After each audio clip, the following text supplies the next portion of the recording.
কাদিয়ানীকে সরকারি হিসাবে অমুসলমান ঘোষণা করো করো করো।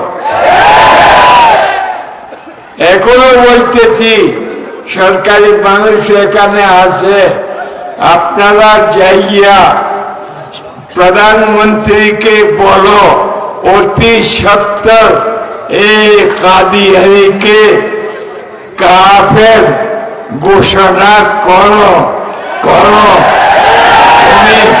তুমি যদি মুসলমান হও, তুমি যদি মুসলমান হও, সত্যই তুমি মুসলমান যদি হও, তো কাদিয়ানীকে অতি সত্তর কাফের ঘোষণা করো, ঘোষণা করো, ঘোষণা করো। না হয়তো এই দেশ কি হবে জানি না। আজকে সবার মানুষ সম্বন্ধে এই প্রধানমন্ত্রী আপনি জিজ্ঞাসা করেন, মানুষের কি অবস্থা। 16 কোটি মুসলমান সবাই একমত,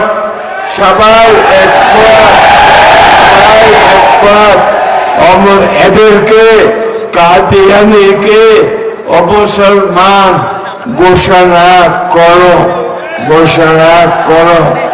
তবে আমরা আপনার সাথে থাকব, না হতো আমরা থাকবো না।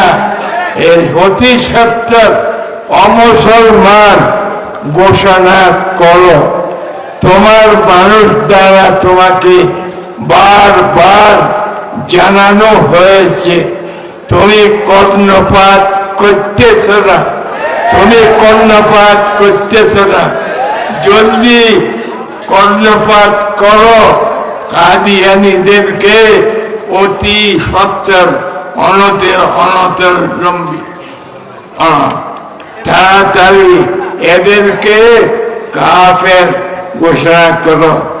এরা এদেশে থাকতে পারবে হিন্দু হইয়া, এদেশে থাকতে পারবে বুদ্ধ হইয়া, অমুসলমান হইয়া থাকতে পারবে, মুসলমান হইয়া থাকতে পারবে, মুসলমান হইয়া থাকতে পারবে না।